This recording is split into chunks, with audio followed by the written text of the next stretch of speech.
Hello everyone, I'm Arunima from Knit and Otter, and in this video I'm going to show you how to create an I-cord border.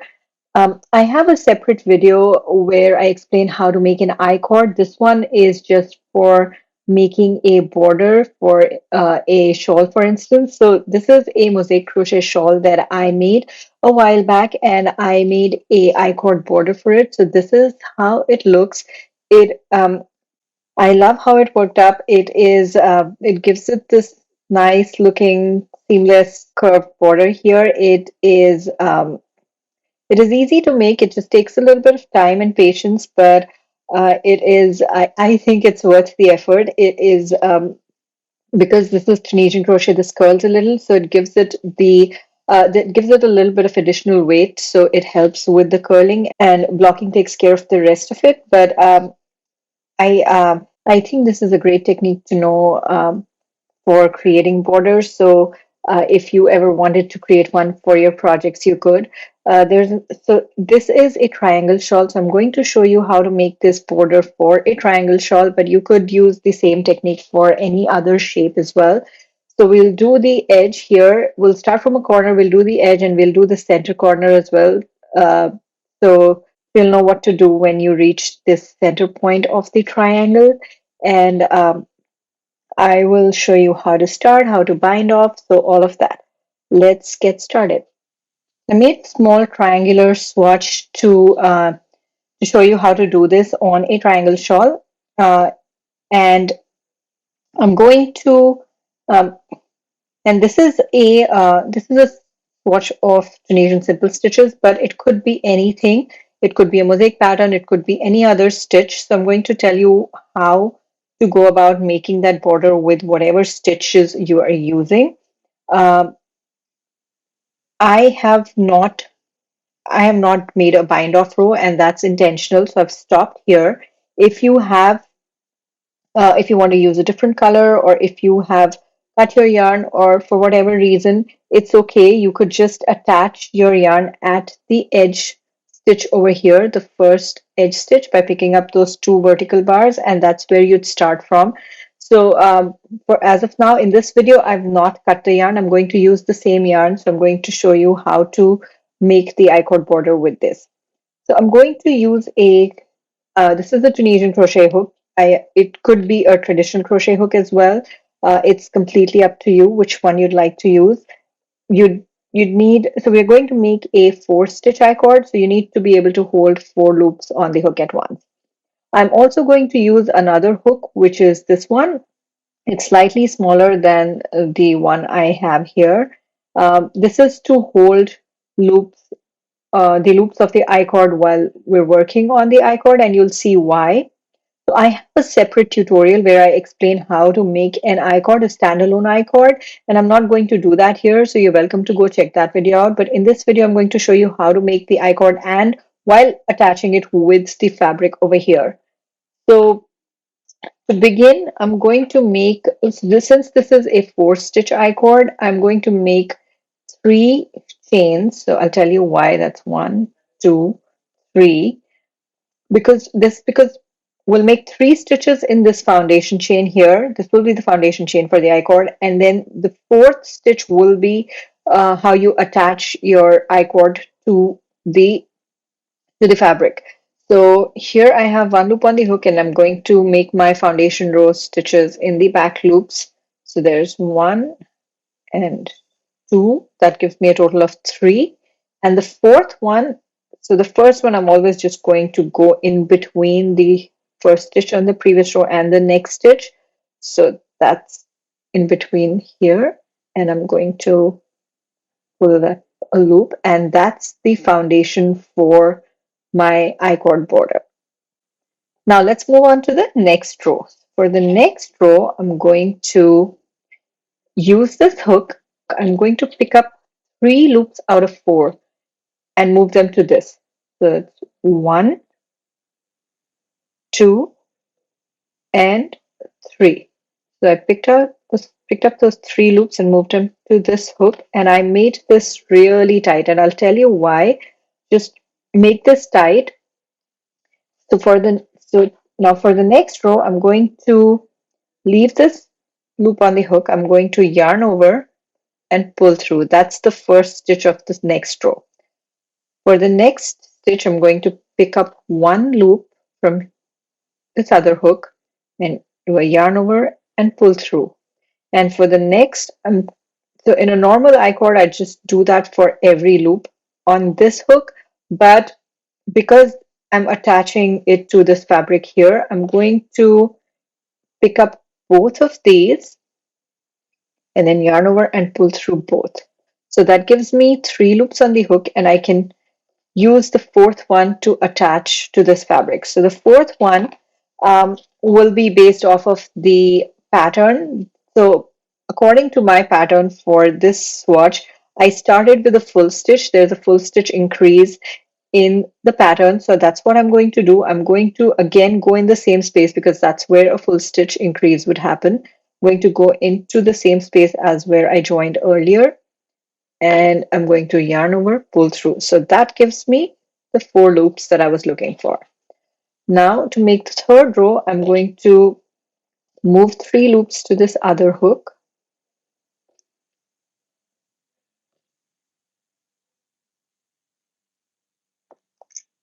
And I'm going to pull this tight, and then I'm going to yarn over, pull through, and pick one loop from here, yarn over, pull through, and then pick 2 loops.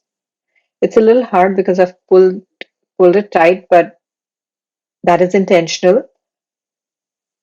Pick these 2 loops and then yarn over, pull through both. And now for the fourth loop, I'm going to follow the pattern again. So the pattern says after a full stitch, I need to make a Tunisian simple stitch. So I'm going to insert my hook in the next vertical bar like I was making a Tunisian simple stitch, yarn over and pull through. So that completed this row, and we joined with this stitch as we would make a Tunisian simple stitch. So we have 4 loops on the hook, and this is how it's looking at the back right now. It's not that pretty, but it will start looking better after we made a few rows. So I'm going to continue. I'll show you how to make a couple more rows, and then we'll move on to the center point. So moving 3 loops to this other hook, and then pull tight, then yarn over, pull through, and pick this loop, yarn over, pull through, and then pick 2, 1 and 2, and yarn over, pull through 2. And then the next stitch is also a Tunisian simple stitch in my pattern, so I'm going to pick this like I were making a Tunisian simple stitch, yarn over, pull through. So that gives me 4 loops on the hook. I'm picking 3 here,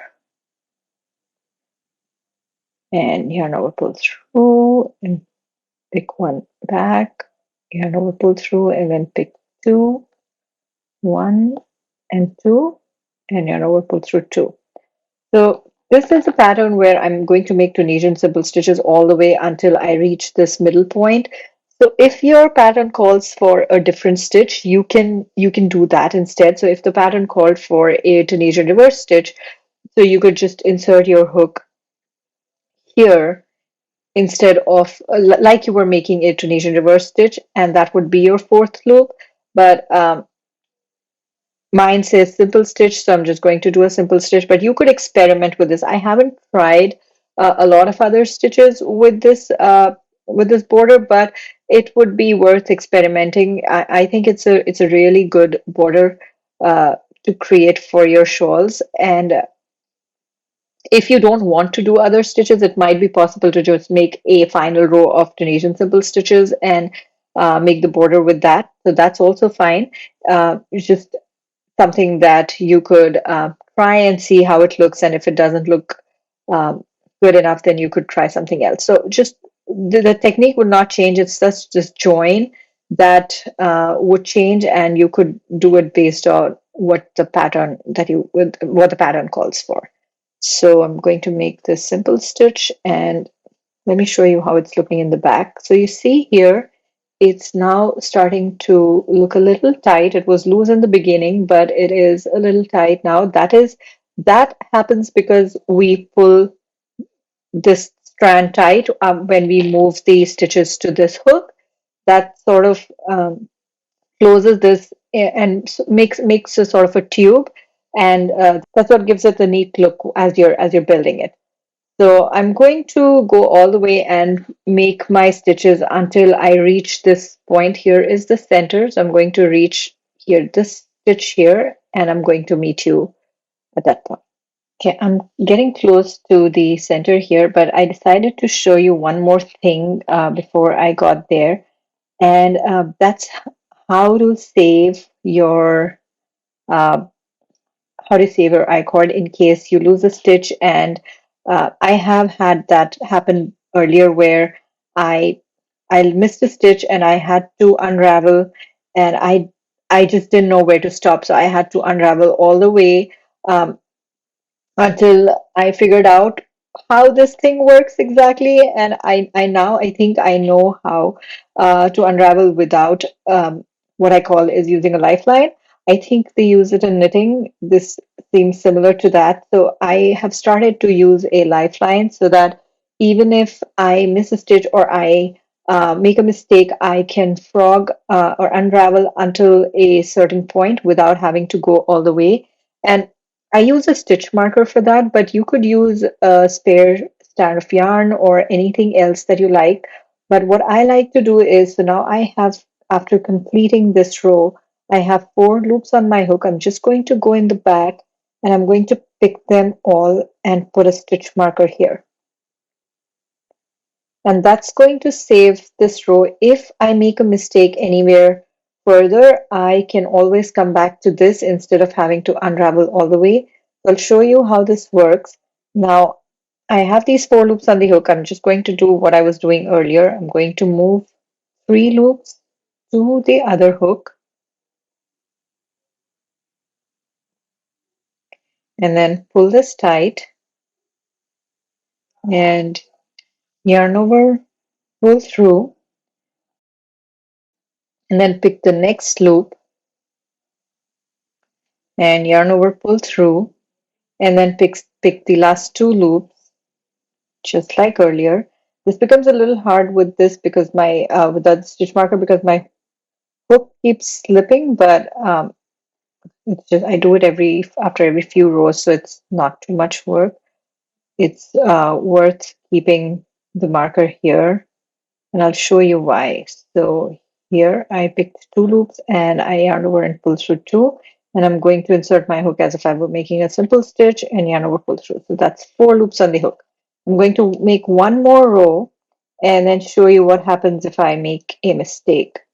So I'm here and I yarn over, pull through, and I pick this, yarn over, pull through, and I'm going to make a deliberate mistake. I'm going to yarn over, pull through separately. So I did not decrease. So now I'm here and I need to unravel. So instead of unraveling all the way, which I would have done, so I'll show you here, if I open this up and I unravel, so these are the 4 loops I need to pick up back on my hook, and it can be very difficult because I need to pick them in the right direction. So it should be, every loop should be facing this way. And it is doable, but I have had in the past where while trying to do that, I've missed stitches and I have to unravel a lot of rows. So now what I'm going to do, because I have that lifeline there, I'm just going to pull, and I have these 4 loops on this hook, and I'm just going to insert my hook here, pick all of these 4 stitches,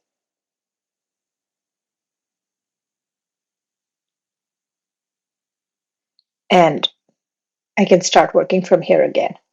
So you could do this every few rows, or you could do it as often or as you like. It's completely up to you. I do it after every 10 or 15 rows, so the maximum that I have to unravel is 10 or 15 rows.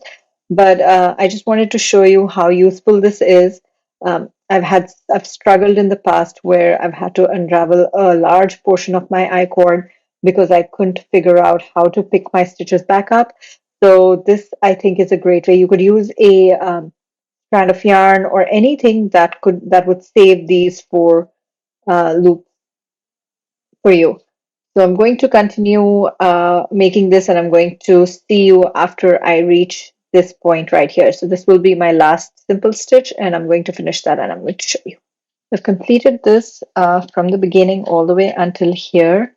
This was my last simple stitch in on this side, and let me show you how it's looking in the back. This is how it is. I really like how seamless this is. This little tube at the end, it looks beautiful. It's just really pretty. It takes a lot of work, and but I love it, and I think I'm going to use it in more patterns in the future. But here's one more thing. There's this lifeline that we have, and if I just take this out, it's not going to affect the I-cord one bit.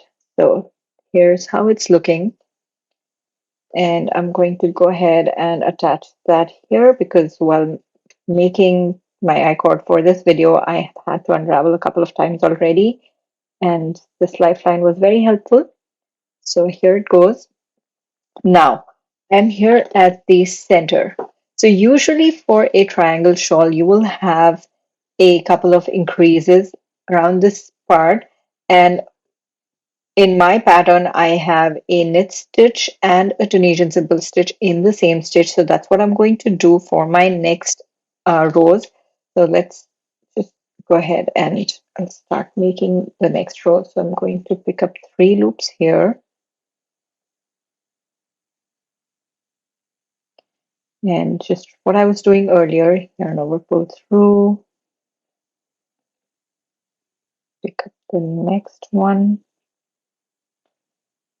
yarn over, pull through, and pick up the next 2. And yarn over, pull through. And for the next stitch, I'm going to insert my hook as if I were going to make a knit stitch because that's what the pattern calls for. I'm going to make the next row and just move 3 loops here. Yarn over, pull through, pick another loop, yarn over, pull through, pick 2 loops.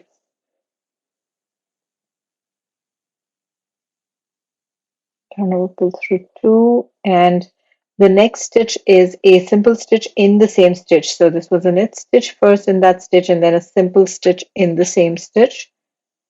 And I'm going to make the next row now, which is, I'll tell you what the pattern is. Let me just get to that point. So here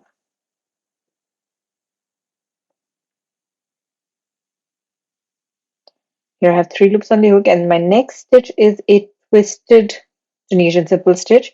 So I'm going to insert my hook from the opposite side and bring it out at the top. So there are multiple twisted stitches. You could twist and go down. That's not the one we're looking for. Twist and go up, and then yarn over, pull through. So that's the 4th loop on the hook.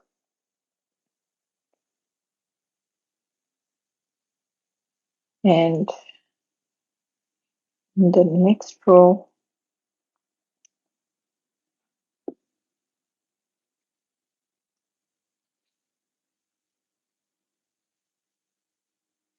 and the next stitch is, this was a twisted Tunisian simple stitch. The next stitch is a twisted Tunisian knit stitch.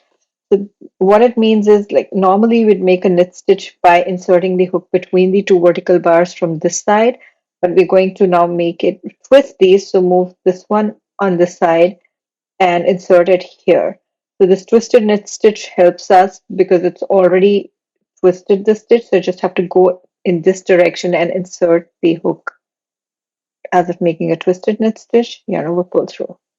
So that's the next row.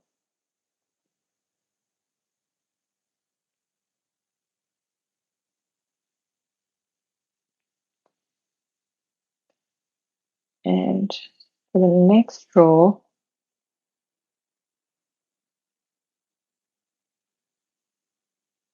I'm going to make a Tunisian simple stitch. So this one and simple stitch. So you see that we're binding off as we're going. we're binding off this row and we're making the border as we're going. So this is doing two things at once. And the rest of this is going to be exactly the same. So I'm going to come to this point and show you how to end the I-cord. So this is how it's looking so far. I moved this light line over here, and I wanted to show you how it's in the back. It's nice and pretty seamless. That's what I love about it. And I'm at this point where I've made all my simple stitches, and my last stitch on this row is supposed to be a Tunisian full stitch. So I'm going to do that.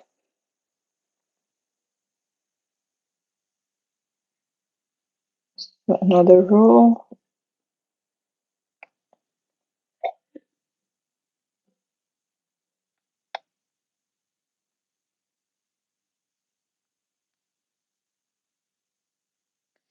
And then insert my hook in between the next two stitches. So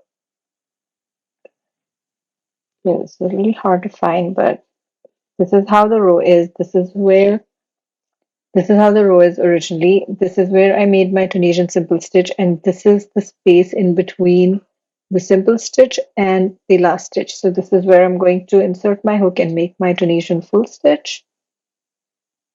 And that's one row. Now I'm going to make the last row of the I-cord, which will also, so we will join with this last edge stitch here, and we will also bind off the I-cord as we go. So to do that, we'll start the same way as earlier. We'll move 3 loops to the other hook and yarn over, pull through, and then we pick 1 loop from this hook and yarn over, pull through. Instead of leaving 2 loops on the hook, we just slip. So there's 1 loop on the hook. Next, we're going to pick 2 loops and yarn over, pull through 2, and we're going to pull through the loop on the hook as well. So there. And the last one is this join. So I'm going to pick up the edge stitch, which is the 2 vertical bars here, yarn over, pull through, and then slip. So that completes the I-cord border. This is how it's looking after completing. If you follow this tutorial exactly, you will get equal number of stitches on both sides of the center. And that was my aim. You will get an even I-cord. If you look at the back, I love how seamless, how neat this is. Because we pull tight now when have the loops on the hook, on this hook, it sort of it joins the first stitch of every I-cord to the last stitch of the I-cord in every row, and that is what curls this or turns this fabric, and this becomes sort of a tube. And you can see here, because we followed the pattern and we followed the increases, that is why this worked up okay. This is sitting flat. If we had not done that, then we wouldn't have increased as expected and this would not sit flat. But it is still possible that this may not sit flat for you, and that's okay. It is okay to add more rows in the I-cord. Just make sure that you're doing equal number of rows on both sides so it is even. And I know that this is a little hard. It took me a while to make the border on my shawl here.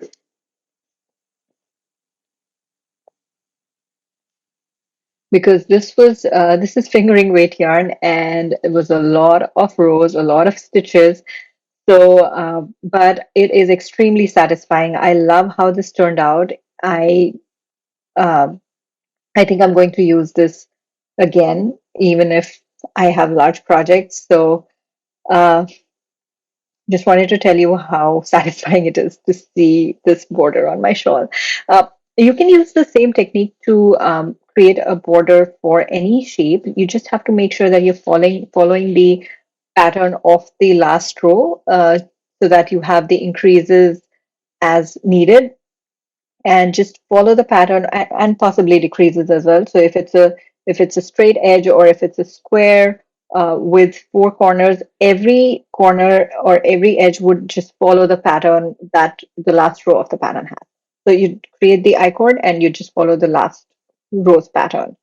And that's pretty much it for this video. I hope you enjoyed this. I hope you will enjoy making your I-cord borders.